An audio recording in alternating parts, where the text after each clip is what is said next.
Hello friends, आज की इस वीडियो में हम इको ज़ीरो टू अकाउंटेंसी जून 2023 का क्वेश्चन पेपर सॉल्व करने वाले हैं। तो चलिए स्टार्ट करते हैं। इसमें सबसे पहला क्वेश्चन है हमारे पास, बैलेंस शीट हमें प्रिपेयर करनी है और एक अकाउंटिंग इक्वेशन हमें बनानी है। ठीक है, कई बार ये क्वेश्चन आया हुआ है, अकाउंटिंग इक्वेशन बनानी है। तो अकाउंटिंग इक्वेशन क्या होती है हमारी, सबसे पहले हम ये देख लेते हैं।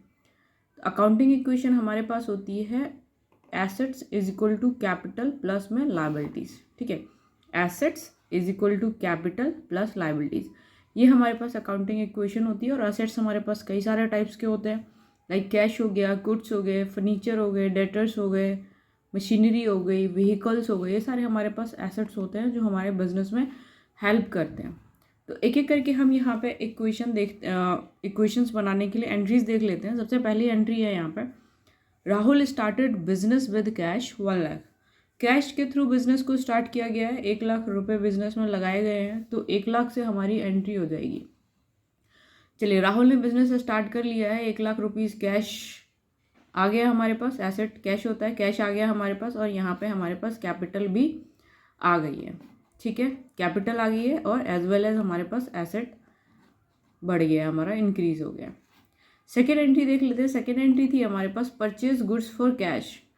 परचेज गुड्स फॉर कैश 30,000 का हमने गुड्स परचेज किया है।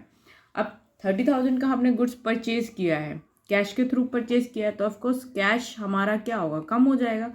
कैश के थ्रू परचेज किया है तो कैश हमारा 30,000 से कम हो गया। और क्योंकि हमने गुड्स परचेज किया यानी स्टॉक हमने खरीदा है, तो 30,000 से हमारा स्टॉक बढ़ जाएगा।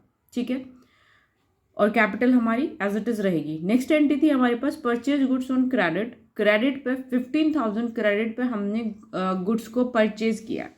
स्टॉक पहले हमने 30,000 के परचेज किए थे, 15,000 के और परचेज कर लिए, तो 30,000 में हमने 15,000 यहाँ पे ऐड कर देना है। ठीक है, क्योंकि स्टॉक हमारे बढ़ गए हैं। अब क्योंकि क्रेडिट पे बढ़े हैं तो कैश तो हमारा अफेक्ट होगा नहीं, क्या होगा, हमारी लाइबिलिटीज़ यहाँ पे बढ़ जाएंगे। तो यहाँ पे लाइबिलिटीज़ 15,000 से हमारी बढ़ गई है। ठीक है, नेक्स्ट एंट्री है हमारे पास, purchased furniture for cash. Furniture को हमने परचेज किया है, कैश के थ्रू परचेज किया है। 5,000 का फर्नीचर हमने परचेज किया है। फर्नीचर क्या है, एक एसेट है, तो एसेट साइड हमने यहाँ पे एक फर्नीचर का कॉलम बढ़ा लिया है और 5,000 यहाँ पे फर्नीचर में ऐड कर दिया है। और क्योंकि कैश से खरीदा है तो कैश हमारा कम हो जाएगा, तो 5,000 यहाँ पे हमने माइनस कर दिया है कैश में। ठीक है, इस साइड कोई फर्क नहीं पड़ेगा क्योंकि ना ही कैपिटल में कोई एंट्री हुई है और ना ही लाइबिलिटीज में कोई एंट्री हुई है। चलिए नेक्स्ट देखते हैं, यहाँ पे रेंट रिसीव। रेंट रिसीव हुआ है, कैश के थ्रू रेंट रिसीव हुआ है, तो 3,000 रिसीव हुआ है। 3,000 हमने ऐड कर दिया, कैश 3,000 आया है। और जब भी हमारा कोई भी रेंट रिसीव होता है, ठीक है, या फिर कमीशन रिसीव होता है या कमीशन पे करते हैं, तो यहाँ पे कैपिटल अफेक्ट होती है।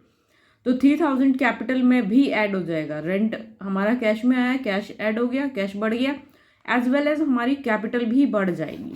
ठीक है, नेक्स्ट एंट्री हमारे पास कमीशन पेड। कमीशन हमने पे किया है, यहाँ पे 1,000 से कमीशन पे किया है, कैश में पे किया है, कैश कम हो जाएगा और कैपिटल से भी हमारा उतना रुपए कम हो जाएगा। तो 1,000 हमने यहाँ पे कैपिटल से भी कम कर दिया। चलिए नेक्स्ट एंट्री है withdraw cash for personal use. Personal use के लिए जब भी हम कैश विड्रॉ करते हैं तो यहाँ पे कैपिटल अफेक्ट होती है।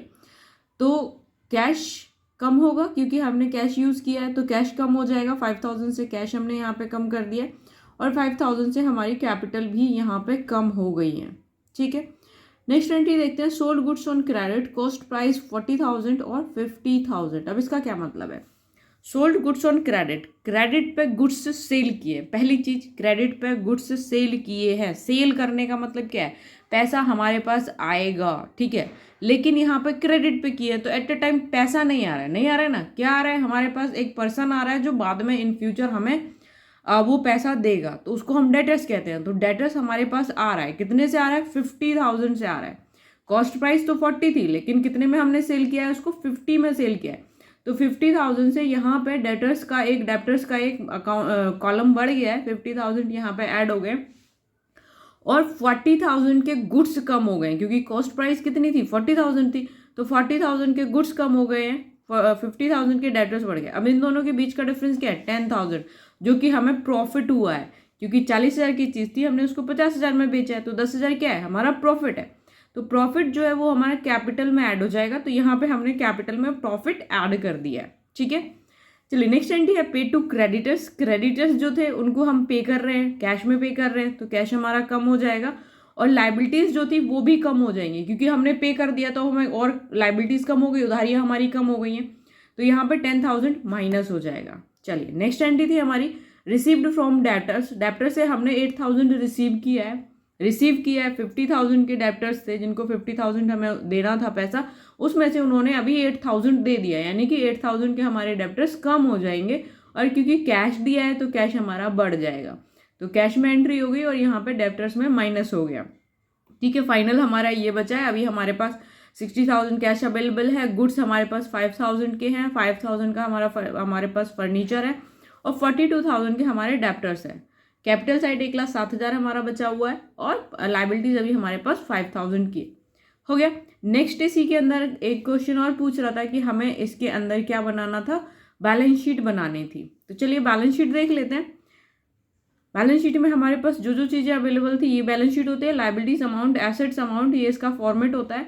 तो बैलेंस शीट में हमारे पास क्या क्या चीज़ें बची हुई थी, बैलेंस शीट में हमारे पास था कैपिटल हमारे पास ये बचा हुआ था, क्रेडिटर्स ये बचे हुए थे और एसेट साइड में कैश, स्टॉक, फर्नीचर और डेप्टर्स बचा हुआ था। दोनों साइड को हम ऐड कर देंगे तो दोनों साइड का जो ऐड है वो हमारे पास इक्वल आ जाता है। ठीक है, आई होप आपको ये समझ में आ गया हो।